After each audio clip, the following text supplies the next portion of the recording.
عليكم ورحمة الله وبركاته.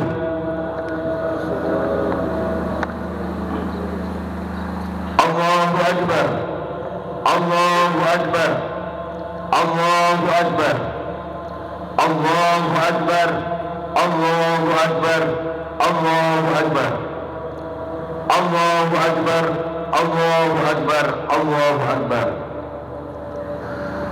الله أكبر كبيرا والحمد لله كثيرا وسبحان الله بكرة وأصيلا. لا إله إلا الله والله أكبر الله أكبر ولله الحمد. إن الحمد لله نحمده ونستعينه ونستغفره ونعوذ بالله من شرور أنفسنا ومن سيئات أعمالنا. من يهد الله فلا مضل له ومن يضلل فلا هادي له. أشهد أن لا إله إلا الله الواحد الجبار وأشهد أن محمدا عبده ورسوله ذو القلب الرحيم لمبعوث ليكون بشيرا ونظيرا وداعيا إلى الله. اللهم صل وسلم وبارك على حبيبنا وقرة أعيننا نبينا محمد صلى الله عليه وسلم وعلى آله وأصحابه المجاهدين الطاهرين ومن تبعهم بإحسان إلى يوم القيامة. أما بعد فيا أيها الحاضرون الكرام أوصي وإياكم بالتقوى الله كما قال الله تعالى في القرآن الكريم. أعوذ بالله من الشيطان الرجيم. بسم الله الرحمن الرحيم. يا أيها الذين آمنوا اتقوا الله حق تقاته ولا تموتن إلا وأنتم مسلمون. وقال في آية أخرى يا أيها الذين آمنوا اتقوا الله وقولوا قولا سديدا يصلح لكم أعمالكم ويغفر لكم ذنوبكم ومن يطع الله ورسوله فقد فاز فوزا عظيما. صدق الله العظيم.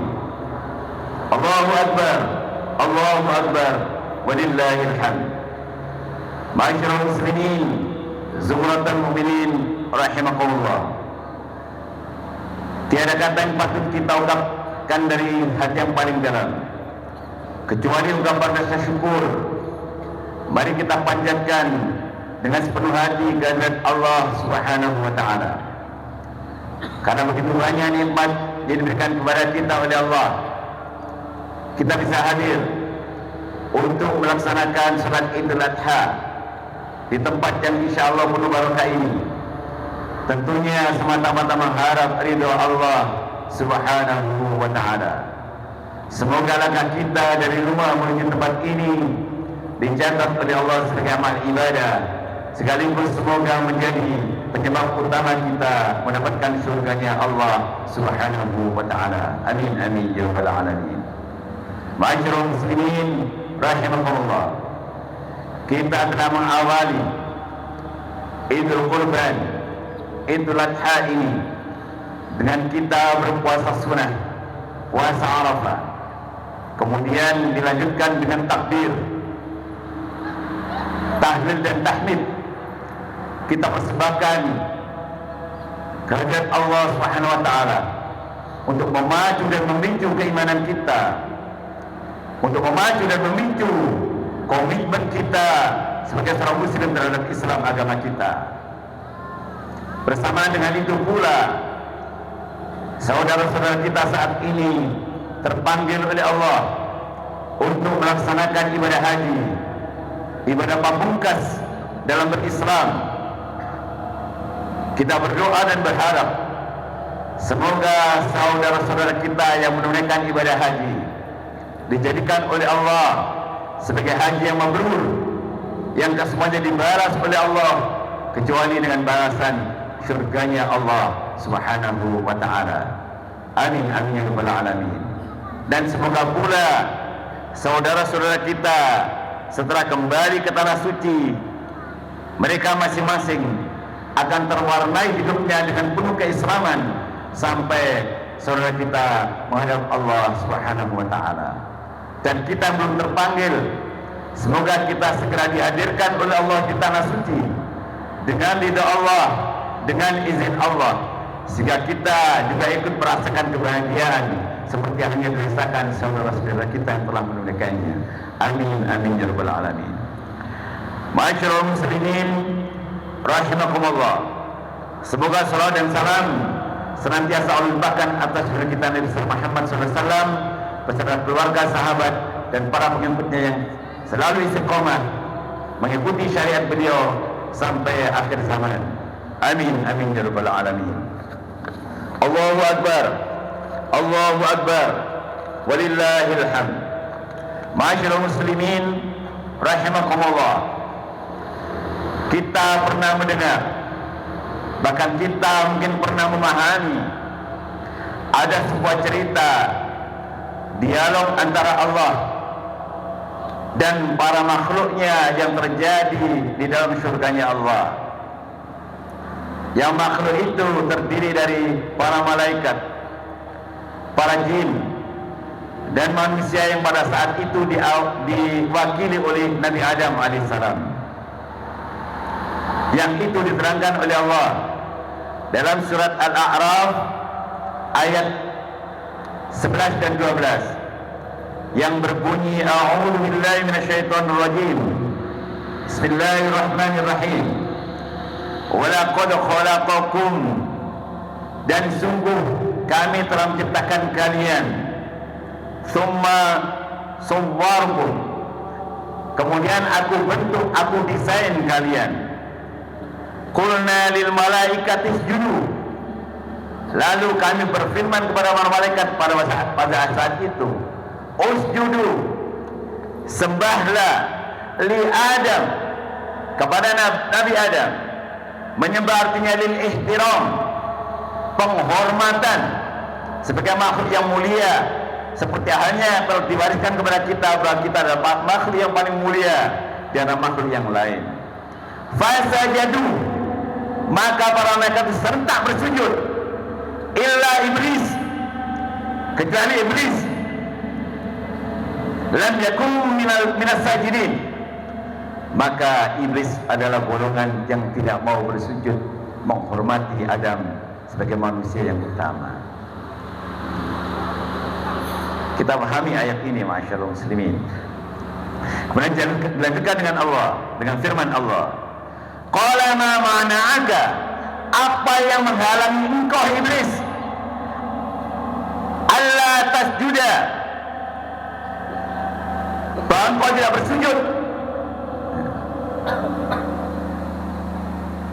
kama amartu, sebagaimana aku perintahkan kepadamu. Maka iblis menjawab, ana khairun min, aku ini lebih baik daripada Adam. Khalaqtani min nar wa khalaqtahu min tin, aku diciptakan dari api dan dia Adam dari tanah.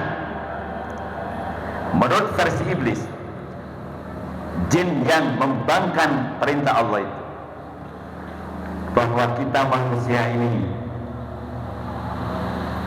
hanya makhluk hina yang tercipta dari tanah liat yang mungkin berbau, tetapi tidak menurut Allah. Apa pesan moral dari ayat ini, ma'asyiral muslimin? Ada proses ketika pembangkangan iblis ini. Aba wastakbara, iblis takabur dan enggan, jaga image, gengsi terhadap pola manusia. Mengapa? Karena iblis itu punya bangunan komitmen yang luar biasa. yang sebenarnya itu tidak patut kita contoh bentuk komitmen yang dia sadari dan dia yakini. Tapi yang bisa kita contoh adalah bagaimana ketika kita ini mampu membangun komitmen kita sebagai umat Islam. Apa komitmen iblis itu, ma'asyiral muslimin? Ketertarikannya kepada surga ditinggalkan. Sementara surga sampai detik ini kita kejar mati-matian. Kita berharap dan berdoa kepada Allah agar kita dimasukkan surganya Allah. Tapi iblis tidak tertarik sama sekali. Terusir dia dari surga. Apa obsesinya? Ingin menjerumuskan kita semua anak cucu Adam sampai ke lubang neraka. Kan itu. Dengan jabatan, dengan syahwat laki dan wanita, dengan anak-anak, dengan harta, dan lain sebagainya, yang sampai kita ikut mengikuti jejak iblis, kita masuk ke dalam neraka. Wattaqun nar, takutlah kalian kepada neraka. Wa quluhan nas wal hijarah, yang bahan bakarnya adalah manusia dan batu. Uiddat lil kafirin, disediakan bagi orang-orang kafir. Ini bangunan komitmen iblis itu. Sebenarnya konyol, tapi ini yang dimaui. Nah, kembali kepada kita. Bagaimana kita bisa membangun komitmen kita sebagai umat Islam terhadap Islam kita? Karena kalau kita tidak bisa membangun komitmen itu, rasanya kita sulit mencontoh uswah Nabi Ibrahim dan Nabi Ismail. Nabi Ibrahim dan Nabi Ismail itu perjalanan hidupnya selalu dihimpit oleh iblis-iblis laknatullah. Ketika Nabi Ismail bayi, Nabi Ibrahim meninggalkannya di padang pasir yang luas. Bukan nyaman Nabi Ibrahim, tapi selalu mendapatkan bisikan dan bisikan dari para iblis. Kemudian ketika Nabi Ibrahim diuji untuk mengorbankan menyembelih anak tersayang, bukan nyaman Nabi Ibrahim, tetapi di mana dia bergerak, di mana dia bernafas, di mana dia berkedip, pada saat itu ada iblis yang mau menggodanya agar tidak terjadi penyembelihan. Dan itu yang dimau iblis. Ini artinya apa, masyarakat muslimin? Kita ini dalam hidup itu ada lingkaran iblis dengan berbagai pola dan coraknya. Nah, itu diperlukan bangunan komitmen agar kita mampu menangkap esensi uswah dari Nabi Ibrahim dan Nabi Ismail. Kalau kita membaca sirah Nabi Ismail dan Ibrahim, menangis kita luar biasa. Itu masyarakat muslimin. Nah, kembali kepada komitmen kita. Paling tidak ada 5 poin singkat untuk kita bisa membentuk komitmen kita. Mohon maaf, mungkin saya pada kesempatan ini tidak banyak menyampaikan dalil. Paling tidak kita bisa memahami bagaimana ketika ada tawaran Nabi Ibrahim kepada Ismail. Falamma balagha, ketika sampai umur, maka pada saat itu Ibrahim menawarkan kepada Ismail, aku mimpi mendapatkan perintah dari Allah untuk menyembelih engkau. Lakukan saja wahai ayah. Intinya begitu. Insya Allah engkau mendapatiku sebagai hamba yang sabar. Kader generasi muda Ismail ini harus muncul pada generasi muda kita. Di usia yang begitu belia dia sudah bisa berpikir akidah secara akurat. Di usia sebelia itu dia sudah bisa berpikir betapa keyakinan terhadap kebenaran itu tertancap pada anak seusia itu. Dan itu harus sanggup diadopsi anak-anak kita sebagai generasi muslim, sebagai bentuk starting point untuk membangun komitmen itu. Yang pertama adalah alal muslim ayyumina bil Islam. Orang muslim itu harus percaya kepada Islamnya, bahwa Islam itu segala-galanya dalam hidup. Al-Islam ya'lu wa la yu'la alaih. Islam itu tinggi, tidak ada yang melebihi ketinggian Islam. Kalau sudah umat Islam yakin kepada Islamnya, maka dia tidak akan pernah murtad. Dia tidak akan menimbang-nimbang. Dia tidak akan mencari celah kelemahan Islam dan tidak akan menemukannya. Bahkan dia tidak akan menistakan Islam itu sendiri, karena keyakinan terhadap Islam. Jadi kalau kita punya saudara murtad, ini bisa kita simpulkan bahwa keyakinan kepada Islam itu tipis. Na'udzubillah min dzalik. Dengan alasan apapun, karena memang kewajiban umat Islam harus yakin bahwa Islam itu nilai-nilai kebenaran yang mutlak. Apa yang diperintahkan oleh Allah itu pasti akan membuahkan manfaat dan kebaikan, dan sebaliknya. Yang kedua adalah alal muslim ayyata'annak 'anil Islam. Orang muslim itu harus dalam terhadap Islamnya. Itu akan terbangun komitmen. Umat Islam harus ngerti apa yang ada dalam Islam. Bagaimana bisa mensupport dirinya sebagai seorang muslim yang smart di hadapan Allah. Dia harus paham Islamnya. Tentunya dengan landasan keilmuan dan keyakinan. Karena Islam itu muncul awal Iqra. Basisnya keilmuan. Oleh karena itu, umat Islam tidak boleh jauh dari majelis taklim. Umat Islam tidak boleh meninggalkan ulama. Itu masyarakat muslimin. Kita bisa bayangkan kalau umat Islam nggak ngerti agamanya, tentunya sesuai dengan kapasitas kita. La yukallifu nafsan illa wus'aha. Allah tidak membebani seseorang kecuali dengan kesanggupannya. Itu masyarakat muslimin. Jadi yang kedua, alal Islam ayyata'amaq alal Islam. Ayo generasi muda, jangan malu memperdalam persoalan Islam. Jadilah apapun, tapi jangan buta terhadap Islam. Karena kalau anda buta terhadap Islam, akan mudah masuk kepada pemahaman dan aliran sesat, akan masuk dalam lingkaran jumud, taklid, dan sebagainya. Ini masyarakat muslim. Yang ketiga, alal muslim ayyamal Islam. Orang muslim itu harus mengamalkan Islam. Kalau ini disadari, maka di sisi balik tidak ada orang muslim yang berani meninggalkan sholat minimal waktu, karena perintah Islam. Banyak dalil tentang sholat. Tapi kenapa banyak umat Islam yang kunjung tidak yakin, tidak terpanggil? Hanya persoalan sholat, persoalan klasik. Apalagi amaliyah yang menantang yang lain, yang membutuhkan keyakinan dan pemikiran yang tinggi, pemahaman filosofis, perenungan berat. Oleh karena itu minimal kita melakukan amaliyah yang simple, tapi itu merupakan manifestasi dari ajaran Islam. Karena memang umat Islam itu harus mengamalkan ajaran Islam apapun yang diperintahkan.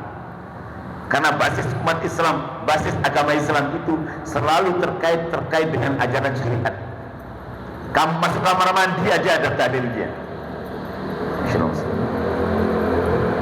Ini panjang kalau kita bahas. Yang keempat, alal muslim ayyad'a alal Islam. Orang muslim itu harus berdakwah, mengajak orang kepada Islam. Nah, ini sering kita dengar. Jadi dakwah itu bukan hanya tugas para mubalik seperti di atas mimbar ini. Saya bisanya cuma ngomong aja. Tapi dakwah itu semuanya punya tanggung jawab sesuai dengan kondisi dan kemampuannya. Varian dakwah itu banyak sekali. Bisa dengan harta, bisa dengan pemikiran, bisa dengan tenaga, bisa dengan ilmu. Artinya apa? Dalam lingkaran keluarga ada dakwah antara anak, istri, suami dan anak-anak. Dalam pendidikan ada dakwah antara guru dan murid. Dalam dunia bisnis ada dakwah antara penjual dan pembeli dan sebaliknya. Dalam dunia kesehatan ada dakwah antara dokter dan pasien. Ketika lingkaran dakwah ini terbentuk dalam komunitas muslim, maka umat Islam itu akan menjadi umat yang luar biasa kuat. Ini masyarakat muslim. Dan ketika dakwah itu berjalan sesuai dengan kapasitas dalam kehidupan kita, maka umat Islam itu akan memiliki sinergi yang kuat. Tidak ada egoisme, tidak ada yang mementingkan diri sendiri, saling tolong menolong dan sebagainya. Itulah pentingnya dakwah, sehingga umat Islam yang satu dengan yang lain tidak akan tergelincir dalam persoalan-persoalan yang bermasalah. Ini masyhur. Yang terakhir, alal muslim ayusbiru ma'al Islam. Orang muslim itu harus sabar dalam berislam. Cewek-cewek harus sabar dalam menggunakan kerudung busana muslim, karena itu adalah tantangan agar tidak buka aurat. Apapun yang ditantang dalam Islam itu kita hadapi dengan penuh kesabaran. Karena apa? Dalam hidup ini tidak bisa kita terhindar dari persoalan, dari masalah, baik itu ringan maupun berat. Itu harus kita hadapi, kita jalani, dan kita nikmati. Karena orang sabar itu makanannya adalah ujian dan cobaan. Oleh karena itu, apapun yang diajarkan Islam itu kita terima dengan kesabaran. Apapun yang diberikan oleh Allah kondisinya dalam kita berislam, kita terima dengan kesabaran. Dan ini semua adalah paket yang sudah diajarkan, diamalkan oleh Nabi Ibrahim alaihissalam dan Ismail. Oleh karena itu, masyarakat muslimin, mari kita bangun komitmen kita secara bertahap. Mana yang bisa kita pilih, 1, 2, 3, 4, 5, atau semuanya, alhamdulillah. Mari, itu untuk bangun kehidupan kita, agar kehidupan kita, keluarga kita, masyarakat kita, kesemuanya diridhoi oleh Allah Subhanahu wa taala. Semoga Allah Subhanahu wa taala memberikan hidayah, petunjuk kepada kita. Semoga kita mampu memilih dan memilah mana yang benar, mana yang salah, mana yang halal, mana yang haram, mana yang mudarat, mana yang manfaat, mana yang menjerumuskan kita, mana yang menyelamatkan kita. Semoga pula anak-anak kita jadikan anak yang soleh dan solihah, sehingga mereka nanti bisa melanjutkan perjuangan kita, masyarakat muslimin. Mereka bisa membimbing kita ketika kita nazak. Mereka bisa nanti memandikan kita, mengkafani kita, menyolati kita, bahkan menguburkan kita, dan mendoakan kita sampai mereka itu menghadap Allah Subhanahu wa taala. Itu anak yang soleh dan solihah. Dan semoga kita hadir khususnya pada pagi ini, sebab dipanggil oleh Allah, semoga dipanggil dalam keadaan husnul khatimah. Amin, amin ya rabbal alamin. Mari kita tundukkan kepada kita untuk mohon kepada Allah, semoga apa yang kita pinta diijabah Allah Subhanahu wa taala. A'udzu billahi minasyaitonir rajim. Bismillahirrahmanirrahim. Hamdan syakirin hamdan na'imin, hamdan yafi ni'amahu wa yukafi mazidah. Ya Rabbana lakal hamdu kama yanbaghi li jalali wajhika. Allahumma salli wa sallim wa barik ala Rasulillah Muhammadin wa ala alihi wa sahbihi ajma'in walhamdulillahi rabbil alamin. Allahumma ighfir lana wa li walidina warhamhum kama rabbawna shighara. Allahumma ij'al usratana usratan sakinah mawaddah wa rahmah. Allahumma ij'alna minal ulama wal mujahidin wa syuhada fi sabilillah. Allahumma ij'al awladana wa talamidana min ahli khair waj'alhum min ahli ta'ah waj'alhum min ahli ibadah waj'alhum min al-mukhlisin waj'alhum min al-mu'minin waj'alhum min al-muttaqin. Allahumma rabban nas adhibil ba'sa اشف المسلمين والمسلمات والمؤمنين والمؤمنات. أنت شافي لا شفاء إلا شفاؤك شفاء لا يغادر سقما. اللهم إنا نسألك علما نافعا وعملا متقبلا ورزقا طيبا. اللهم أرنا الحق حقا وارزقنا اتباعه وأرنا الباطل باطلا وارزقنا اجتنابه. ربنا لا تزغ قلوبنا بعد إذ هديتنا وهب لنا من لدنك رحمة إنك أنت الوهاب. ربنا آتنا في الدنيا حسنة وفي الآخرة حسنة وقنا عذاب النار. صلى الله على رسول الله محمد وعلى آله وصحبه أجمعين والحمد لله رب العالمين. Semoga korban kita diterima oleh Allah Subhanahu wa taala. Subhanallahumma wa bihamdika asyhadu an la ilaha illa anta astaghfiruka wa atubu ilaik. Wassalamu alaikum warahmatullahi